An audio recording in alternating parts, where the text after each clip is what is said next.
जय मसीह सम्पूर्ण मण्डली परिवारलाई आजको बिहान परमेश्वरले तपाईहरुलाई प्रशस्तै आशिष दिनुभएको होस्। प्रिय मित्रहरू, तपाईहरु सबैजना सन्चै हुनुहुन्छ होला भन्ने आशा राखेका छौं। ऋतुहरू बदलेर जान्छन् र समय पनि बदलेर जान्छ।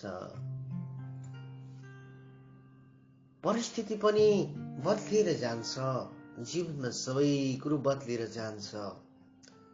तर परमेश्वरको वचन तपाईं र मेरो जीवनमा रहिरहन्छ ज्योति बनेर।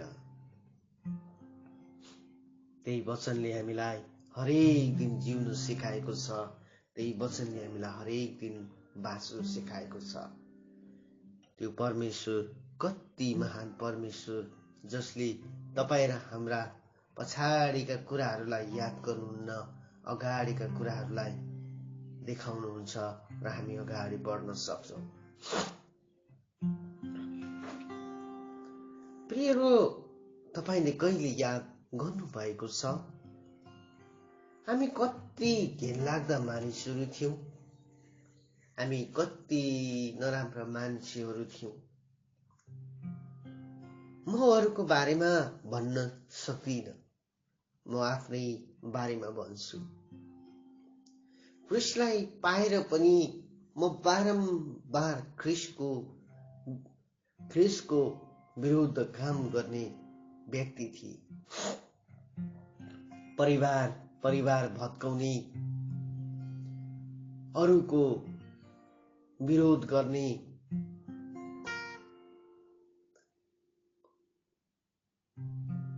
म नराम्रो मान्छे थिए।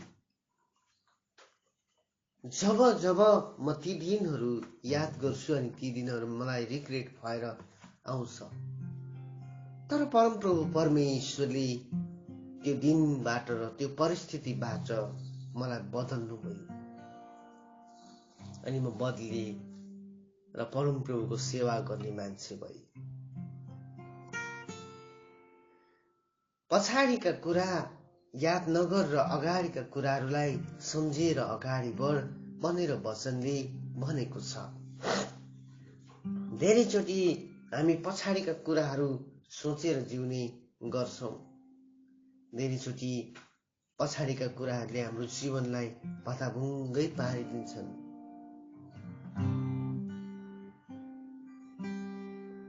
अनि यही कारणले गर्दा म तपाईलाई के भन्छु भन्दाखेरि पछाडि नफर्किनुहोस्, अगाडि हेर्नुहोस्। यो भन्दै गर्दा म तपाईलाई एउटा स्टोरीबाट सुरुवात गर्न चाहन्छु। परमप्रभुले बेहतर दुनिया र बेहतर कुरो तपाईलाई दिन लाग्नु भएको छ। यो कुरा तपाईले याद गर्नुहोस्। मैले बार यो स्टोरी तपाईहरुको माझमा भन्ने गरेको छु र आज पनि म तपाईलाई भन्न चाहन्छु ताकि तपाईले यो कुरालाई याद गरेर अगाडि जिउनु भएको होस् भनिकन। एउटा छोरा एक दिन पढ्दै थियो अनि पढ्दै गर्दाखेरि यो छोराले आफ्नो बाउलाई एक दिन आएर भन्छ, बुबा यो वर्ष म पढ्दै छु, बुबा यो वर्ष मेरो ग्रेजुएटको समय आएको छ। सबैका छोराहरूले राम्रो गाडीमा आउँछन्, मलाई पनि तपाईले तिनीहरू भन्दा बेहतर गाडी किनिदिनु ल, रेसिङ कार किनिदिनु भनेर उले बाउलाई भनेको हुन्छ। बाउले भन्छ, छोरा तैले राम्रोसँग पढ, म पक्का तँलाई रेसिङ कार किनिदिन्छु। अनि छोराले पनि खुसी भएर पढिराखेको हुन्छ।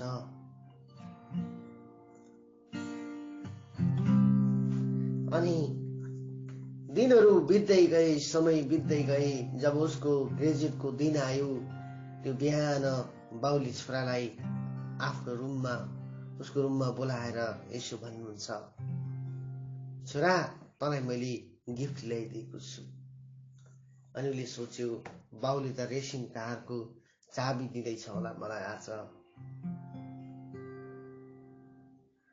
अनि जब उसले गिफ्ट खोल्यो, गिफ्ट खोल्दै गर्दाखेरि राम्रो गिफ्ट थियो। अनि खोल्दै गर्दाखेरि उसले राम्रो लेदर बाउन्ड गरेको बाइबल भेटाउँछ।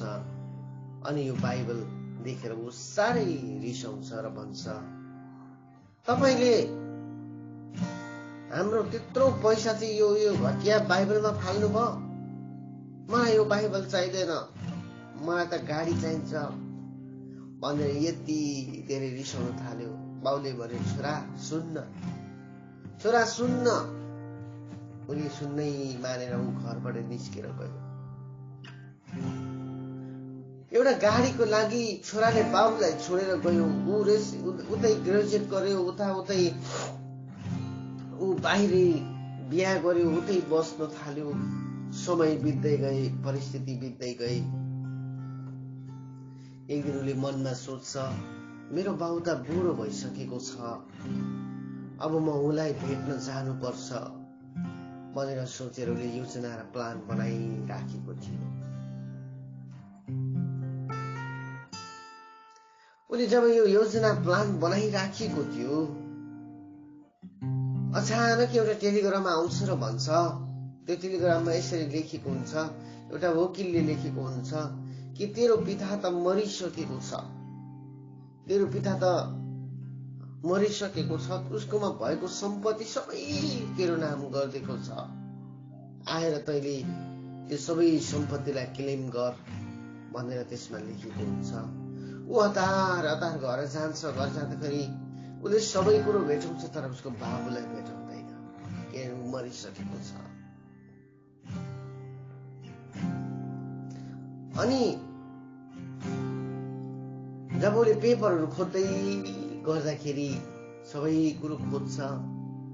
अनि खोज्दै गर्दाखेरि त्यही बाइबल, जुन बाइबल उसको बाउले त्यो दिन उसलाई दिएको थियो, यसरी लेखेको भेटायो। यसरी भेटायो, खोलेर राखेको मत्ती 7:11 पद, जहाँ यसरी लेखिएको थियो, यसकारण तिमीहरू दुष्ट भएर आफ्ना छोराछोरीहरूलाई असल थोक दिन जान्दछौ भने स्वर्गमा हुनुहुने तिमीहरूका पिताले उहाँसित माग्नेहरूलाई कति बढी गरेर असल चिज दिनुहुन्छ भनेर त्यहाँ लेखिएको थियो। त्यो अन्डरलाइन गरेर राखेको थियो। जब उसले यो पदलाई पाउँछ त्यति बेला ऊ दुरु रुन थाल्छ। अझै उसले त्यो कुराहरू पर राखेर खोज्नु थाल्छ। त्यो दिन भएको गाडीको चाबी भेटाउँछ। अनि त्यही दिन, जुन दिन उसको ग्रेजुएसन थियो, त्यही दिन उसको बाउले उसको लागि त्यो गाडी किनेको थियो रहेछ। अनि उसले यो सोच्छ, मैले केही समय बाउले रुक भन्दै थिए, मैले रुकेको भए यो कुरो पाउने थिए होला। ऊ ग्यारेजमा भाग्दै जान्छ। अनि त्यो ग्यारेजमा उसले भनेको जस्तै गाडी त्यो ग्यारेजमा उभिराखेको भेटाउँछ। उसले यसरी सोच्छ र भन्छ, म कति मूर्ख छोरा रहेछु, मैले बाबुको कुरालाई सुनिन। मैले त्यो दिन अलिकति उ गरेको भए मेरो बाबुसँग म टाढा बस्नु पर्ने थिएन, म मेरो बाबुसँगै रहने थिएँ भनेर उसले यति धेरै रिग्रेट गरेर रुन्छ। अब रोएर के हुनेवाला छ, अब कराएर के हुन्छ, उसको बाबु वापस आउँदैन। त्यसै कारण मेरो प्रिय भाइ बहिनीहरू, तपाईँ कतै परमप्रभुसँग यति धेरै टाढा त हुनुहुन्न। परमेश्वरले तपाईँलाई असल थोक र असल चिजहरू दिन जान्नुहुन्छ, तर बेहतर के हो त्यो दिन जान्नुहुन्छ। के तपाईँ बेहतर कुरादेखि भागेर तपाईँ टाढा त हुनुहुन्न। परमेश्वरकोमा तपाईँको निम्ति बेहतर कुरा छ, परमेश्वरसँग उत्तम चिज छ। तपाईँ कहाँ हुनुहुन्छ आज? म तपाईँलाई यो कुरो भन्न चाहन्छु आज बिहान, तिमी असल बाबु भएर, हाम्रा संसारका बाबुहरूले त असल थोकहरू हामीलाई दिन्छन् भने परमेश्वरले हामीलाई कति बढ्ता गरेर दिनुहुन्छ होला। त्यसै कारण तिमीहरू परमप्रभुदेखि टाढा नजानुहोस्। तपाईँ जहाँ हुनुहुन्छ परमप्रभुतिर फर्किनुहोस्। यस गरी यदि परमप्रभु परमेश्वरतिर तपाईँ फर्किनु भएको छ भने, यदि परमप्रभु परमेश्वरतिर तपाईँ रहनु भएको छ भने तपाईँले उत्तम कुरा पाउन लाग्नु भएको छ। परमेश्वरले तपाईँलाई असल कुरा दिन जान्नुहुन्छ। परमेश्वरले तपाईलाई असल थोक दिनुहुनेछ। परमेश्वरले तपाईलाई उत्तम कुरो दिनुहुनेछ। म तपाईलाई यो कुरा भन्न चाहन्छु आज।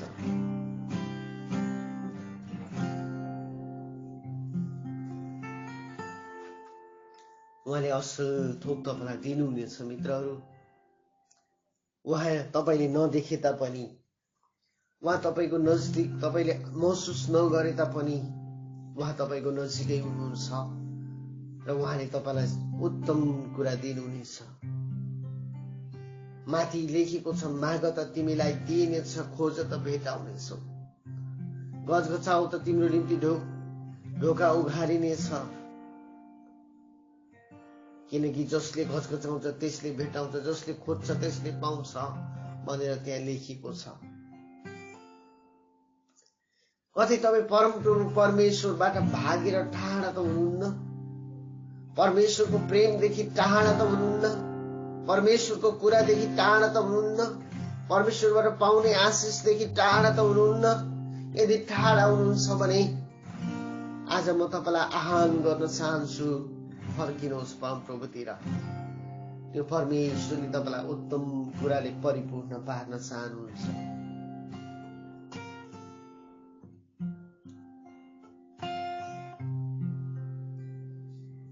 म तपाईलाई साँचो कुरो भन्छु, एक दिनको कुरा थियो जब म प्रार्थना गर्दै थिएँ ती दिनहरूमा,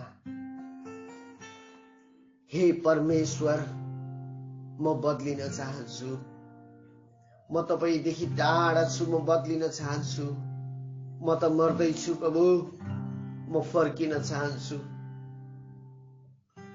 जब मैले यो प्रार्थना गर्दै थिएँ, जब म डिप्रेसनको दबाईहरू खाँदै थिएँ, ती परिस्थितिहरूमा कसैले पनि मलाई भनेन त फर्किन पर्छ, त बाँच्नु पर्छ। परमप्रभुको आवाजले एउटै कुरा भनेको, मतिर फर्क, मतिर फर्क, म तँलाई बेहतर दुनियाँमा लानेछु, म तँलाई कमालको दुनियाँमा लानेछु, मतिर फर्के र मलाई विश्वास गर। परमप्रभु परमेश्वरले तपाईलाई आज पनि त्यो आह्वान गर्न सक्नुहुन्छ कि तपाईँ कहाँ हुनुहुन्छ मित्रहरू? परमेश्वरको उत्तम ब्लेसिङको लागि तयार हुनुहोस्। परमेश्वरको असल आशिषको लागि तयार हुनुहोस्। परमेश्वरले तपाईलाई उत्तम कुरा दिन लाग्नु भएको छ। परमेश्वरले तपाईलाई असल थोकले परिपूर्ण पार्नुहुनेछ। परमप्रभुले तपाईलाई चाहिने हरेक कुराहरू छुट्याउनुहुनेछ। तर धेरैचोटि हामी परमप्रभुबाट टाढा हुन्छौँ। परमप्रभुबाट यति टाढा हुन्छौँ कि हामीले परमप्रभु परमेश्वरलाई देख्न सक्दैनौँ। म तपाईलाई के भन्छु भन्दाखेरि, परमेश्वरसँग फर्किनुहोस्। मैले नदेखे तापनि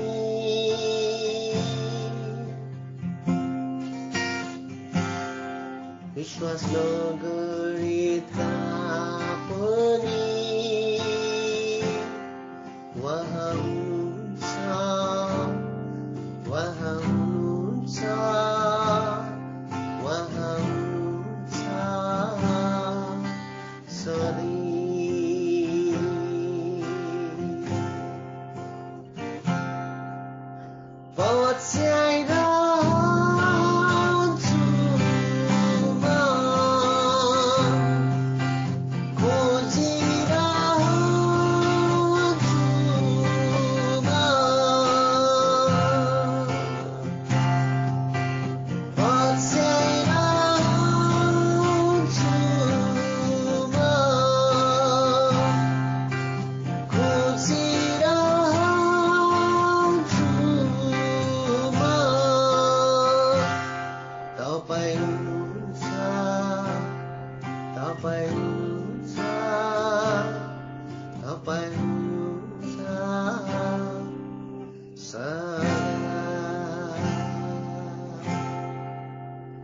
परमप्रभु परमेश्वर हुनुहुन्छ। सधैँभरि तपाईलाई उत्तम कुराले, उत्तम आशिषले परिपूर्ण पार्नका लागि प्रिय मित्रहरू,